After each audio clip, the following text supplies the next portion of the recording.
जी हाँ दोस्तों, नमस्कार। तो सबसे पहले मैं अपने विद्वान साथियों को, विषयी बहनों को, सभी प्रिय विद्यार्थी गणों को जो हमारे कॉम्पिटिटिव एग्जाम की तैयारियां कर रहे हैं, जो भी हमारे मित्र, उन सभी को जितेंद्र क्लासेस की इस ऑनलाइन कक्षा की तरफ से और मैं अपनी तरफ से आप सभी लोगों को बहुत बहुत हार्दिक अभिनंदन एवं वंदन करता हूँ।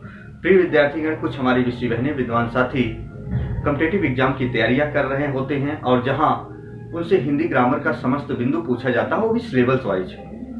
हालांकि जैसे आप ये भी जान पा रहे होंगे, यूपी पुलिस यानी उत्तर प्रदेश पुलिस की वैकेंसी आने वाली है, यूपी SSC की वैकेंसी आने वाली है और पेट के रिजल्ट भी घोषित हो गए। टेट की वैकेंसी आने वाली है, अधीनस्थ की समस्त वैकेंसी आने वाली है, बहुत सारी।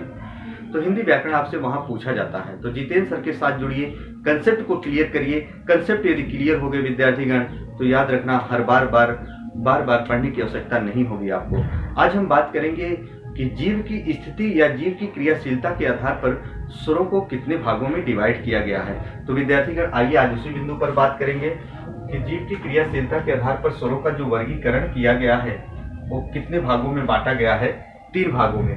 वो क्या है विद्यार्थीगण? अग्र स्वर, मध्य स्वर और क्या है? पश्च स्वर है। बात ध्यान से सुनना, बहुत अच्छी बात बता रहा हूं।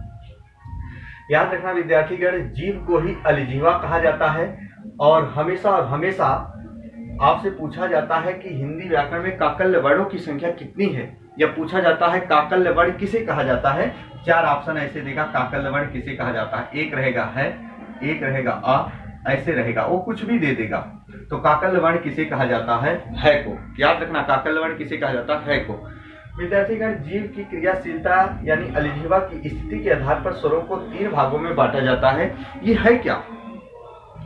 हमारे हिंदी भाषा भाषी के जो विद्वान साथी थे, उन्होंने कहा विद्यार्थीगण, जो मुखाब का हमारा अंदरूनी हिस्सा जो अलिजीवा है, जीव है, यानी 11 स्वरों में से उनको पढ़ते समय हमारी जो जीव है हमेशा कैसे मूवमेंट होती है, उसी के आधार पर उन्होंने कहा। तो आइए जरा आज इस पर हम देखते हैं अग्रस्वर। अग्रस्वर के बारे में समझते हैं क्या है। विद्यार्थीगण, मान लीजिए ये जीव है। 1 मिनट के लिए आप मानिएगा कि ये क्या है, जीव है। तो उन्होंने कहा हमारे हिंदी व्याकरण में 11 स्वर होते हैं।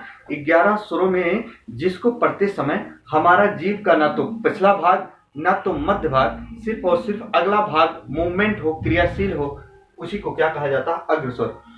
फिर याद रखिएगा, मध्य स्वर किसे कहा जाता है। उन्होंने कहा जब जीव का ना तो पिछला भाग ना तो अगला भाग, सिर्फ और सिर्फ मध्य वाला भाग मूवमेंट हो, उसी को मध्य स्वर कहा। पश्च स्वर किसे कहा जाता है? जब जीव का ना तो अगला भाग ना तो मध्य भाग, सिर्फ और सिर्फ पिछला भाग क्रियाशील हो, मूवमेंट हो, उसी को क्या कहा? अग्रस्वर। आइए इसको दूसरे उदाहरण के तौर पर हम समझते हैं। विद्यार्थीगण, होता क्या है, जैसे मान लीजिए हम अपने घर परिवार में या गांव में 3 मित्र होते हैं। हम सभी लोग जो 3 मित्र होते हैं, एक स्थान से दौड़ना प्रारंभ करते हैं और हम कहते हैं, जैसे इनका नाम है सोहन, इनका नाम है मोहन, इनका नाम है रोहन। विद्यार्थीगण, सोहन, मोहन, रोहन एक स्थान से दौड़ना प्रारंभ करते हैं और हम कहते हैं जो बहुत दौड़ने में तेज होंगे हमारे मित्र, या मान लीजिए जैसे सोहन है, सोहन बहुत तेज दौड़ते हैं, तो इस स्थान पर सोहन क्या पहुंच गए? सबसे आगे। तो सबसे आगे जो सोहन पहुंच गए, इनका नाम क्या रख दिया मैंने? अग्र। जो मोहन है वो दौड़ने में बहुत अच्छे नहीं थे, पर दौड़े तो प्रयास किए, लेकिन याद रखना ये बीच में ही रह गए और इसी नाते इनका नाम रख दिया गया क्या? मध्य। और रोहन जो थे, ये बेचारे दौड़ ही नहीं पाए, सबसे पीछे रह गए, पीछे नाते के नाते इनका नाम रख दिया गया पश्च। याद रखना, पढ़ क्या रहे हैं? स्वर, और इन्हीं के लास्ट में स्वर जोड़ दो, स्वर जोड़ दो, स्वर जोड़ दो। देखो, अग्र स्वर, मध्य स्वर और पश्च स्वर हो गए। बात ये होती है कि इनको याद कैसे करोगे। आइए जरा देखते हैं। 1 सेकेंड लगेंगे विद्यार्थीगण, 1 सेकेंड लगेंगे और ज्यादा वक्त नहीं लगेगा। आपके ये दिलो दिमाग में जड़वित और स्तंभित हो जाएगा। 11 स्वर होते हैं और 11 स्वरों पर हम जिक्र करेंगे। देखो, छोटा, बड़ा, छोटी, बड़ी, छोटऊ, बड़ऊ, री, ए, ऐ, ओ, और क्या होता है विद्यार्थीगण? अ होता है। आइए जरा देखते हैं। पश्च स्वर की बात पहले बता रहे हैं। याद रखना, जैसे केंद्रीय या मध्य स्वर किसे कहा जाता है, वीडियो यदि आप पूरा देखेंगे तो आपको समझ में आएगा। छोटा ए की कोई मात्रा नहीं होती विद्यार्थीगण, इसे ही केंद्रीय या मध्य स्वर कहा जाता है। क्या कहा जाता है? केंद्रीय या मध्य स्वर कहा जाता है। इसे ही उदासीन स्वर कहा जाता है। इसे ही क्या कहा जाता है प्रिय विद्यार्थीगण? उदासीन स्वर। और उदासीन का सिंबल जो होता है योजक होता है।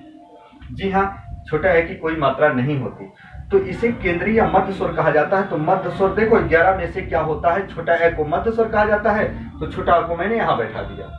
अब छोटा ए को छोड़ दीजिए, बचे कितने? 10 स्वर। 10 स्वर में से आपको देखना है कि ऐसे कौन कौन से स्वर हैं जिसको लिखते समय 3 जैसी आकृति बनानी पड़ती है। बड़ा आ लिखोगे तो 3 जैसी आकृति बनाओगे, ये देखो। छोटा ऊ लिखोगे तो 3 जैसी आकृति बनाओगे, बड़ा ऊ लिखोगे 3 जैसी आकृति बनाओगे विद्यार्थीगण। हम कहें ओ लिखोगे 3 जैसी आकृति बनाओगे, औ लिखोगे 3 जैसी आकृति बनाओगे। याद करने का तरीका है विद्यार्थीगण, ऐसा किसी पुस्तक में आपको नहीं मिलेगा। तो जिसमें जिसमें 3 जैसी आकृति बनी उसको मैंने कहाँ रख दिया? पद स्वर में। तो आ उ ओ औ, इसमें देखो 3 जैसी आकृति सब में बन रही, उसको पद स्वर में रख दिया। इसकी संख्या टोटल कितनी होती है? 2 2 4 1 कितने हो गए? 5। इनकी संख्या कितनी हो गई? टोटल 5 हो गई विद्यार्थीगण।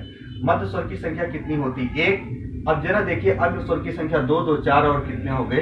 5। तो 5 जमा 5 करोगे तो 10 हो गया, और 1 ये जोड़ोगे तो टोटल कितने हो गए? 11 हो गए। विद्यार्थीगण आपसे पूछा जाएगा कि हिंदी व्याकरण में अलिजीवा यानी जीव की स्थिति के आधार पर स्वरों को जो 3 भागों में बांटा जाता है उसमें पश्च स्वरों की संख्या कितनी होती है? तो बताओगे 5। अग्र स्वरों की संख्या कितनी होती है? तो 5। मध्य स्वरों की संख्या कितनी होती है? तो 1। मध्य स्वर किसे कहा जाता है? तो छोटा ए को कहा जाता है, जिसकी कोई मात्रा नहीं होती। एक बार इसका स्क्रीनशॉट लीजिए आप। जी हाँ, और मैंने ये भी बताया काकल्य वर्ण किसे कहा जाता है विद्यार्थीगण? है को कहा जाता है। और आता है कि काकल्य वर्ण इनमें से कौन सा है? तो काकल्य है ही होता है विद्यार्थीगण, जिसे अलिजीवा कहा जाता है। और हम इसके बारे में बहुत विस्तार से चर्चा करेंगे, एक वीडियो बनाएंगे कि जीव की क्या क्या महत्वपूर्ण भूमिकाएं होती हैं, और यदि जीव ना हो तो क्या होगा, वहां ध्वनियों का उच्चारण भी आपको बताएंगे। तो आज तक की कक्षा यहीं तक प्रिय विद्यार्थीगण। यदि वीडियो अच्छा लगा हो तो लाइक और सब्सक्राइब करना ना भूलें। तब तक के लिए मित्रों, जय हिंद, जय भारत।